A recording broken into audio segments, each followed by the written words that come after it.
నూరు కట్ల పిశాచం కథలు. నక్షత్రబాల. పూర్వం ఒక గ్రామంలో సుధాముడనే పేద రైతు ఉండేవాడు. అతడికి 3 కూతుళ్ళు. భార్య లక్ష్మి గయ్యాళి. అతి కష్టం మీద వారికి పూట గడిచేది. రోజుకొక పట్టుచీర కట్టుకోవాలని, ఒంటి నిండా నగలు పెట్టుకోవాలని, రోజు పంచభక్ష పరమాన్నాలతో విందు భోజనం చెయ్యాలని లక్ష్మికి కోరికలున్నాయి. అవి తీర్చమని ప్రతిరోజు భర్తని వేధించేది.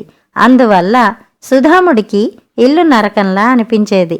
ఒక రోజున లక్ష్మి సుధాముడితో, ఇలా రోజులు వెళ్ళబుచ్చడం నా వల్ల కాదు. ఎలా తెస్తావో ఎక్కడికైనా వెళ్ళి ఇంత బంగారం సంపాదించుకుని రా, లేకపోతే నేనిక నీ ముఖం చూడను అంది. భార్య అలా అనడం సుధాముడికి కొత్త కాదు. అయినా అతడు దిగాలుగా ఇల్లొదిలి ఊరి చివర మామిడి తోటలో కూర్చున్నాడు. బాగా చీకటి పడ్డాక ఇంటికి వెళ్ళొచ్చని అనుకున్నాడు. పేదరికం నుంచి బయటపడి తన పరిస్థితి బాగుపడాలంటే ఏం చెయ్యాలా అని ఆలోచిస్తూ కూర్చున్నాడు. అతడి కళ్ళ ముందు ఏదో పెద్దగా మెరుపు మెరిసినట్టు కనిపించింది. కళ్ళు నులుముకుని చూస్తే కాస్త దూరాన ఆకాశం నుంచి పెద్ద కాంతి వచ్చి నేలను తాకింది. నక్షత్రం రాలింది అనుకున్న సుధాముడికి ఒక విషయం గుర్తుకొచ్చింది. నక్షత్రం నేలను తాకిన చోట అంతా బంగారంగా మారిపోతుందని చిన్నప్పుడు అతడి తాత అనేవాడు. తనకిప్పుడు బంగారం దొరుకుతుందేమో అని ఆశపడ్డాడు సుధాముడు. ఆ ఆశతో అతడు నక్షత్రం రాలిన చోటుకు పరుగు పరుగున వెళ్ళాడు. అక్కడ నేల మీద ముద్దులు మూట కడుతూ ఓ బంగారు వన్నె పసిపాప పడుకుని ఉంది. ఆ పాప ఆకాశాన్నే చూస్తూ చేతులాడించి ఆడుకుంటోంది. మధ్య మధ్యలో ఎంతో అందంగా నవ్వుతోంది. ఆ పాపను చూడగానే సుధాముడికి ముచ్చటేసింది. వెంటనే పాపను పొత్తిళ్లలోకి తీసుకున్నాడు. పాప అతడిని చూసి నవ్వింది. అతడిక మారు ఆలోచించలేదు. ఆ పాపను తీసుకుని ఇంటికి వెళ్ళాడు. సుధాముడు తలుపు తట్టగానే లక్ష్మి తలుపు తీయలేదు. బంగారం తెచ్చావా అని అడిగింది. బంగారం కంటే ఎన్నో రెట్లు విలువైనది తెచ్చాను, ముందు తలుపు తీయి అన్నాడు. లక్ష్మి తలుపు తీసి భర్త చేతిలో ఉన్న పాపను చూసి, దీన్నెక్కడి నుంచి తెచ్చావు? ఇప్పటికే మనకున్న పిల్లలు చాలేదా నీకు అంది కోపంగా. ఇది మామూలు బిడ్డ కాదు, ఆకాశం నుంచి రాలిపడిన నక్షత్రం. దీనికి తార అని పేరు పెట్టి ముద్దుగా పెంచుకుందాం అన్నాడు సుధాముడు. ఇంట్లో ఉన్న వాళ్లకే దిక్కులేదు, దీన్నెక్కడి నుంచి పోషిస్తాం? వెనక్కెళ్ళి ఎక్కడి నుంచి తెచ్చావో అక్కడే విడిచిపెట్టిరా అంది లక్ష్మి. నారు పోసినవాడే నీరు పోస్తాడు, మనకున్నంతలోనే దీన్ని పోషిద్దాం అన్నాడు సుధాముడు. బిడ్డను లోపలికి తీసుకొచ్చాడు. మంచం మీద పడుకోబెట్టాడు. సుధాముడి పిల్లలు ఆ పాప చుట్టూ చేరి ఆడుకోసాగారు. దీనికి చాకిరీ చేయటం నా వల్ల కాదు, తెల్లవారేసరికల్లా ఇంటిడి చాకిరీ చేయటానికి పని మనిషిని పెట్టావా? సరే సరే, లేకుంటే నేనే దీన్ని ఎక్కడో దిగవిడిచి వస్తాను అని విసుక్కుంది లక్ష్మి. కాని సుధాముడు పట్టించుకోలేదు. అప్పటికి తాత్కాలికంగా సమస్య పరిష్కారమైందని సంతోషించాడు. అయితే తెల్లవారేసరికి విచిత్రంగా ఒక 40 ఏళ్ల స్త్రీ సుధాముడింటికొచ్చి, అయ్యా, నా పేరు కోసలి. జీవితంలో ఎన్నో పాపాలు చేసి ఆ ఫలితంగా అయిన వాళ్ళందరికీ దూరమయ్యాను. నా పాపాలు పోవాలంటే ఎవరింటికైనా వెళ్ళి ఓ పసిపాపను సాకాలి. నాకు జీతం అక్కర్లేదు, తిండి పెట్టనక్కర్లేదు. మీ ఇంట్లో ఓ పసిపాప ఉంటే చాలు, సేవలు చేసుకుంటాను అంది. పాపను సాకుతూనే ఇంటి పని చేస్తానని ఆమె చెప్పడంతో లక్ష్మి సంతోషంగా ఒప్పుకుంది. అయితే ఆమె సామాన్యురాలు కాదని త్వరలోనే లక్ష్మికి అర్థమైంది. కోసలి ఎంతో చురుకైనది. ఎంత పనైనా అనాయాసంగా చేసి తార సంరక్షణ చూసుకునేది. ఎంతలా అంటే లక్ష్మి కూడా చూసి ఓర్వలేనంత. నువ్వు ఏ పని చేసినా ముందు నా పిల్లల సౌఖ్యం చూడాలి. వాళ్ళకి కడుపు నిండా తిండి పెట్టి అప్పుడు తారకి తిండి పెట్టాలి. వాళ్ళ చేత స్నానాలు చేయించిన తర్వాతే తారకు స్నానం చేయించాలి. తారకు జరిగేవన్నీ తారకంటే ముందు నా పిల్లలకి జరగాలి అని లక్ష్మి కోసలికి చెప్పింది. కోసలి ఆమె చెప్పినట్టుగానే చేయసాగింది. ఆశ్చర్యమేమిటంటే ఆ రోజు నుంచి ఇంట్లో పిల్లల జీవితం వైభవంగా గడిచిపోతోంది. కోసలి వాళ్ల చేత పన్నిటి స్నానం చేయించేది. ఒంటికి పరిమళ ద్రవ్యాలు పూసేది. విలువైన బట్టలు, నగలు ధరింపచేసేది. ఇవన్నీ ఎక్కడివని అడిగితే, మీ ఇంట్లో ఉన్నవే కదా పెట్టెలోంచి తీశాను అని బదులిచ్చేది కోసలి. లక్ష్మి వెళ్ళి చూస్తే కోసలి చెప్పిన పెట్టెలో పాత బట్టలు తప్ప ఇంకేం కనిపించేవి కావు. అంతేకాదు వంట చేయటానికి కట్టెలు, పాత్రలు కూడా అడిగేది కాదు కోసలి. రోజులు సుఖంగా గడుస్తున్నాయి లక్ష్మికి. కొన్నాళ్ళయ్యాక ఒకరోజు కొందరు పనివాళ్లు సుధాముడి ఇంటికి వచ్చారు. అతడికి నమస్కరించి, అయ్యా, మేమంతా ఎన్నో పాపాలు చేశాం. మిమ్మల్ని ప్రతిఫలం అడగకుండా మీకో మేడ కట్టిస్తే మా పాపాలు పోతాయి. కాబట్టి మీకో మేడ కట్టివ్వడానికి అనుమతి ఇవ్వాల్సిందిగా కోరుతున్నాం అన్నారు. సుధాముడు సరేనన్నాడు. త్వరలోనే సుధాముడి కోసం రాజభవనాన్ని మించిన భవనం నిర్మించబడింది. అందులో అందమైన తెరలు, మంచాలు, పరుపులు, తైలవర్ణ చిత్రాలు వగైరాలు పొందికగా అమర్చబడ్డాయి. ఆ చుట్టుపక్కల సుధాముడు గొప్పవాడుగా పేరుపడ్డాడు. సుధాముడి పిల్లల్ని అక్కలని పిలిచేది తార. వాళ్లంతా కలిసిమెలిసి ఎంతో సంతోషంగా ఉండేవారు. కాని లక్ష్మికి, సుధాముడికి మాత్రం తారను చూస్తే భయంగా ఉండేది. ఆమె కారణంగానే వాళ్ల జాతకం మారిపోయింది. ఆమె దేవకన్యో మాంత్రికురాలో తెలీదు, కాని శక్తిమంతురాలని వాళ్లు భావిస్తున్నారు. కొన్నేళ్లు గడిచాయి. సుధాముడి పిల్లలు ముగ్గురికి పెళ్లిళ్లు జరిగాయి. వాళ్లు వెళ్ళిపోయారు. తార ఒంటరిదైపోయింది. ఒక రోజున కోసలి సుధాముడితో, బాబూ, తారకి పెళ్ళీడు వచ్చింది. నేను పెద్దదాన్ని అయిపోతున్నాను. తారకు తగిన సంబంధం చూసి పెళ్లి చేస్తే నేనిక మా ఊరికి వెళ్ళిపోతాను అన్నది. సుధాముడు వెంటనే తార కోసం గొప్ప గొప్ప సంబంధాలు చూస్తూ తెలివైన వరుణ్ణి వెతకడం ప్రారంభించాడు. లక్ష్మికి మాత్రం కోసలి మాటలు విన్నప్పటి నుంచి బెంగ పట్టుకుంది. ఇంతకాలం తామెంతో వైభవంగా జీవించారు, రాజభోగాలు అనుభవించారు. తారకు పెళ్ళి అయిపోతే, కోసలి తన ఊరు వెళ్ళిపోతే ఈ వైభవం ఉండదు. అందుకని అప్పుడే తారకు పెళ్లి చెయ్యొద్దని భర్తను హెచ్చరించింది లక్ష్మి. సుధాముడు భార్యను మందలించి, తార వల్ల మనకి వైభవం పట్టింది. ఇన్నాళ్లు ఎన్నో సుఖాలు అనుభవించాం. మన పిల్లలు సుఖంగా ఉన్నారు. మన జీవితాలకు ఇది చాలు. అత్యాశకు పోవద్దు అన్నాడు. సుధాముడు తార తైలవర్ణ చిత్రాన్ని గీయించి వివిధ ప్రాంతాలకు పంపాడు.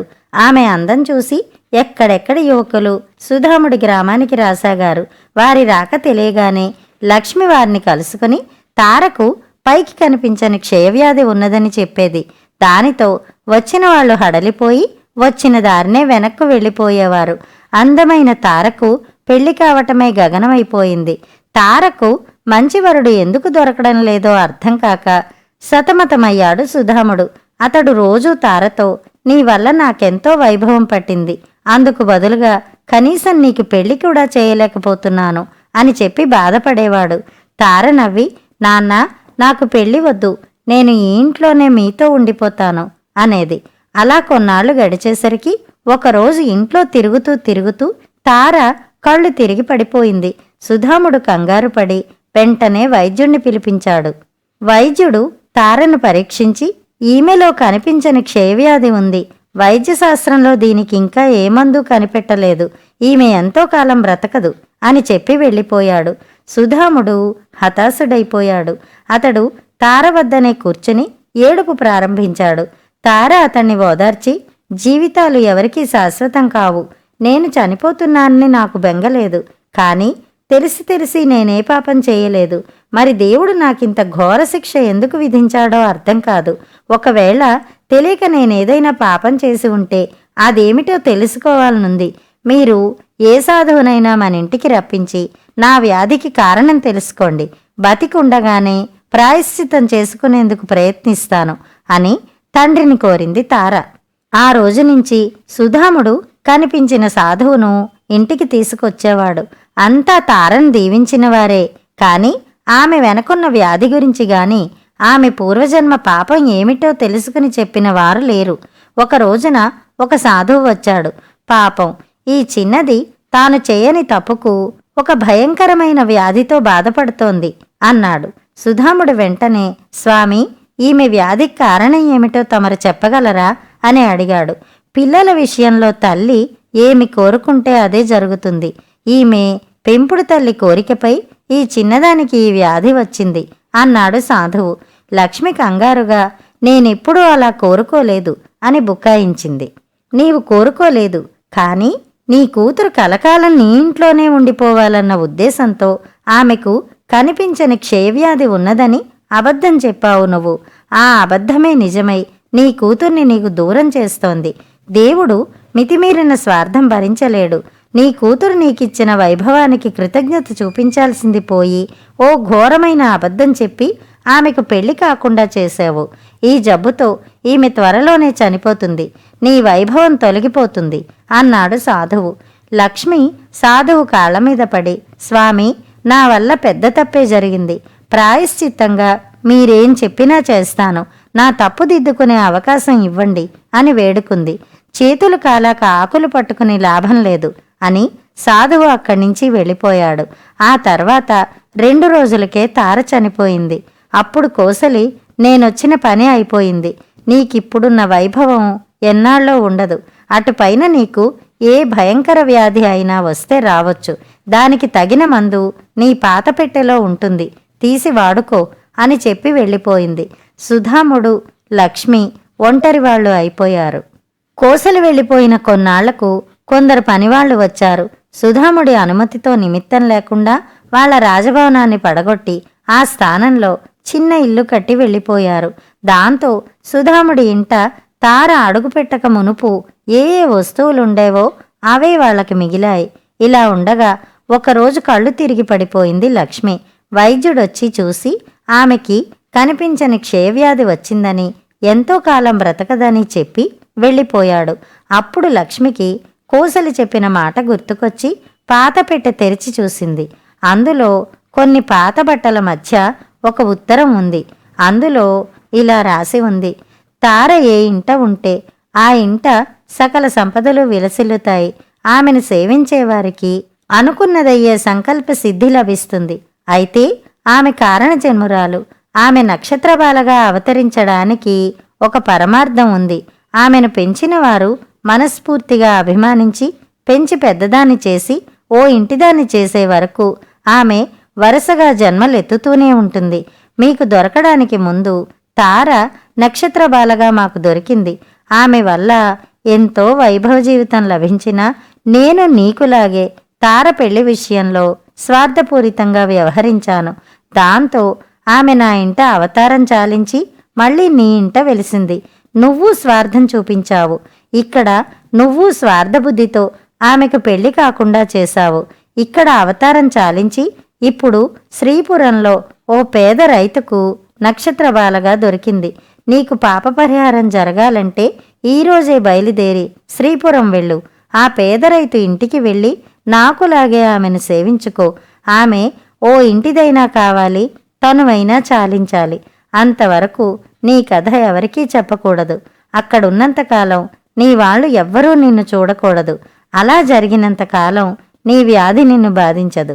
ఇప్పుడు నువ్వెళ్ళి ఆ నక్షత్రబాలను సేవించుకోకపోతివా ఈ భయంకర వ్యాధి నిన్ను 25 సంవత్సరాలు పట్టి పీడిస్తుంది. నీ 3 కూతుళ్ళు అష్టకష్టాలు పడతారు అని ఆ ఉత్తరంలో హెచ్చరించింది కోసలి. ఆ ఉత్తరం చదివిన తర్వాత లక్ష్మి తన పాప పరిహారార్థం శ్రీపురం వెళ్ళిపోయింది. ఒంటరివాడైన సుధాముడు ఒక్కో కూతురు వద్ద కొంతకాలం చొప్పున ఉంటూ తన చివరి రోజులు సుఖంగా వెళ్ళబుచ్చాడు. వినయశీలుడు ఈ కథ పూర్తి చేయగానే, మనిషికి స్వార్థం జబ్బు వంటిది. ఆ జబ్బు నాకు ఉంది. అది తొలగించుకునేందుకు నాకు ఒక నక్షత్రబాల దొరికితే బాగుణ్ణు, సేవించుకుని ఉండేదాన్ని. నక్షత్రబాల దొరక్కపోతే ఇంకేదైనా ఉపాయం ఆలోచించి ముందు ఈ స్వార్థం నుంచి బయటపడాలి అనుకున్నది మహారాణి. మహారాణి ఆలోచనలు ఎలా ఉన్నప్పటికీ ఆమెకి కథ బాగా నచ్చింది. ఆమె కథని మెచ్చుకోగానే వినయశీలుణ్ణి ఆవహించిన 100 కట్ల పిశాచానికి మరో కట్టు విడిపోయింది. ఆ కథని మరొకసారి విందాం. అంతవరకు సెలవు.